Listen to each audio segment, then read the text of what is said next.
frat house, I have a little treat for you today. I'm gonna hope it stays quiet in here. I've got a bunch of the kids are home. Laura at HowToGYST.com and I did a collab video a little while ago, maybe 6 weeks ago, something like that, 2 months, somewhere in there. She prefers to plan digitally, I prefer to plan on paper. And so we each did a video about the 10 reasons we prefer what we prefer.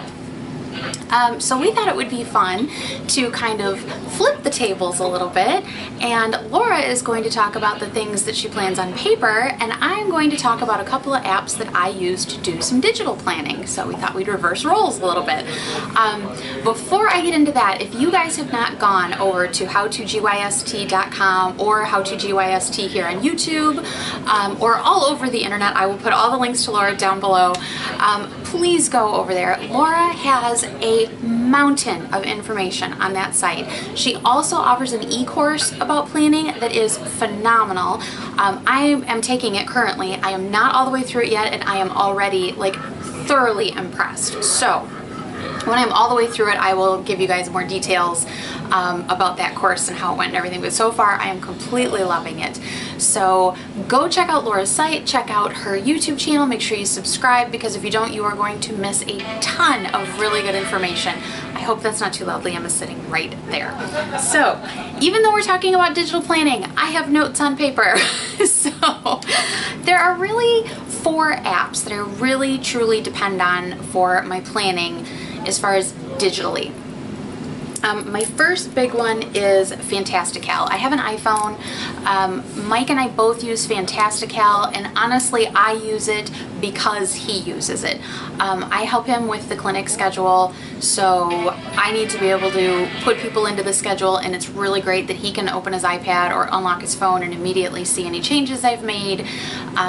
You know, make sure that I'm getting everybody he wants me to get, you know, so he can see if maybe he's got some extra time off he wasn't, you know, sure he was going to have, anything like that. It all syncs up nicely. Color-coded calendars, you can link Google to it, your Google Calendar. If you're using iCal, you can link your iCal to it. I know we always rely on our Google Calendars here just because I can see the whole family. So I have everybody's calendars linked into that. We can all see what everybody else is doing all at the same time. So that is super handy. So that is my first one, is Fantastical. And honestly, I don't do really like next to any of my appointment planning in there. I do all of that stuff on paper. If I'm scheduling appointments, that tends to go right onto, you know, I write it on my daily pages, throw a post-it note, like when I get home or whatever, throw a post-it note on the pertinent day or place in either future planning calendar or whatever. The only time I tend to put things into Fantastical is when it's something that is going to affect everybody. So if it's like a family dinner kind of thing, you know, those are the kinds of things I put into Fantastical, is stuff that involves the whole family. My personal stuff generally doesn't go on there. I also have ported the Deliveries app, and this doesn't have anything to do with planning, but I have the app called Deliveries that I use to track online orders and things that are being shipped here. Those will automatically show up in Fantastical, so you can look at a particular day and see right away, oh, I need to be home, you know I'm going to have to sign for that package, that kind of thing. So that is my first big one, is Fantastical, and I will put links to everything down below. My other big one is Evernote. You guys know that. That is not a secret. Evernote is the biggest thing for me as far as using Evernote is reference. I use Evernote for everything. As far as, you know, we get bills by email, I forward them directly into Evernote. I get articles submitted for the magazine, I forward them directly into Evernote. It is my immediate backup of things just in case I lose emails. If you're doing research, the really great thing about Evernote is if you use Google for research and you have your Evernote linked to it, when you do a Google search, you can also see Evernote search results. So you may be finding something that you've already looked up in the past and forgotten about, you know, even from years ago. I've had that happen plenty of times. My other big thing with Evernote and planning is I back up my paper planner to Evernote. Now, I don't mean that I back up every single page of my planner into Evernote. I don't have the time for that. But if I have something written in here that is really important and I know I'm going to need to go back and reference it, I'll snap a quick picture of it, upload it to Evernote, the handwriting becomes searchable, and then I know I can find it if I need it without having to dig through paper archives. I do keep my paper archives, but sometimes we need to find something. It's really nice to be able to just pop Evernote open, type in a search word, and boom, there it is. So that's a biggie, backing up my planner into Evernote and reference. Research also with Evernote. They have a web clipper, which is fantastic. If you're in Chrome, there's an extension. It's really quick to add tags, throw it in a certain notebook. Do you want to clip the whole page or the whole article or just a highlighted section? It's very quick and easy. Like I said, I can't speak to an Android phone or a Windows phone. I have an iPhone, and on the iPhone, it's great if you're on a web page and you want to either save it to read for later or you want to save it for reference. It's like 2-3 taps and it's boop, right into Evernote, and then it's there if you need it down the road. So you guys know that that's a big one for me, is Evernote. Another one for me that I use a lot, especially for very quick, you know, you think of something, get it out of your head quick before you forget it kind of thing, is drafts. The nice thing about drafts is that you open it and it is immediately ready for you to type. I used to dump all these kinds of notes into Evernote first thing. It does take a couple of taps to get in there, which is fine. It's not super slow or anything, but it's really nice to be able to just have one tap, boom, you're ready to type. So I use drafts for things like that. Also for things that I have to send repeatedly, like if we have like new clinic location. I have that saved in a note in drafts. I can just copy paste it, send it in a text message, easy peasy, no problem. You can connect Evernote, social media, you know, SMS or iMessage. You can connect a lot of things to drafts so that they kind of all work together. So yeah, I can type something in drafts, send it into Evernote.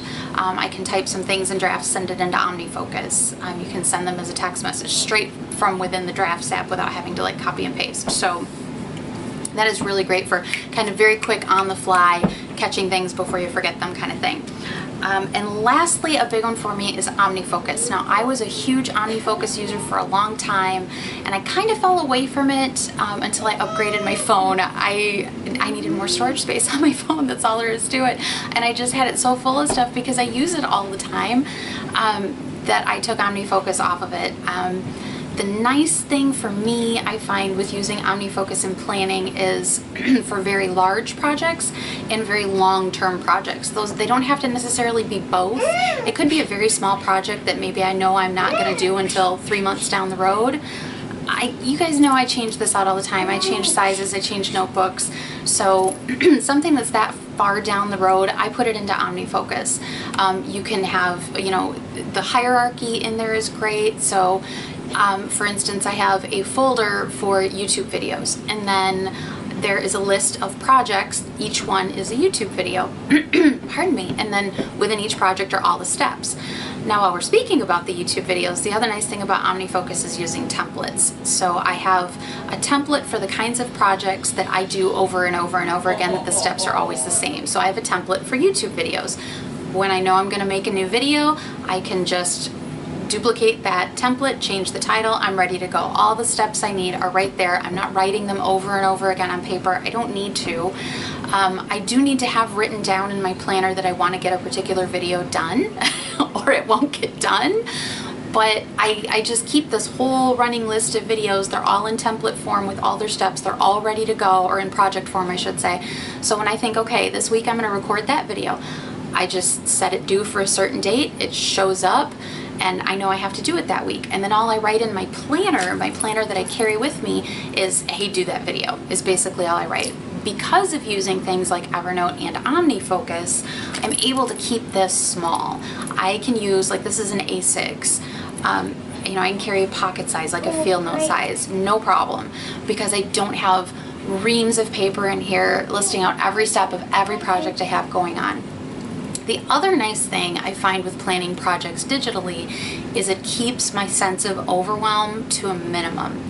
Now, I do have a lot of project stuff in my planner that stays on my desk, but it's safe to say that all of the project stuff is in OmniFocus. Sometimes a project will start on paper and end up in OmniFocus, sometimes vice versa. Sometimes I'll start a project in OmniFocus and feel like I gotta, you know, work some things out, maybe with a flow chart, maybe with a mind map, you know, whatever, so I'll move it to paper.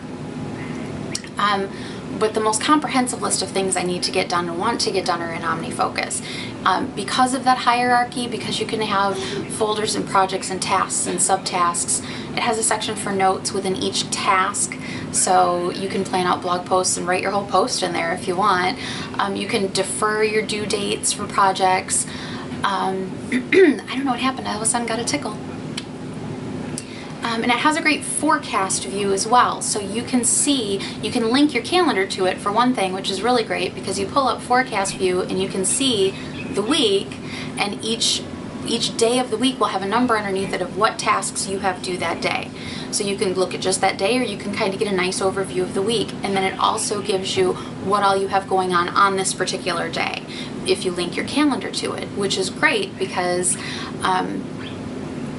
and actually Laura talks about this in her class, you know, having a calendar and having a task list and how those two things should and should not work together, which is a fascinating concept. And I'm not going to give it away because Laura talks about it in her class, but it is a really, what she says about it, I firmly support. She's absolutely right, but I'm not going to tell you what she says. But I like that I can see all of that together if I want to, but they're not interrelated, if that makes sense. So it's kind of all accessible easily as far as the schedule for the day, the tasks for the day, what projects are coming up, but one does not necessarily rely on the other. So I like the way that the developers of OmniFocus have put that out there on the phone.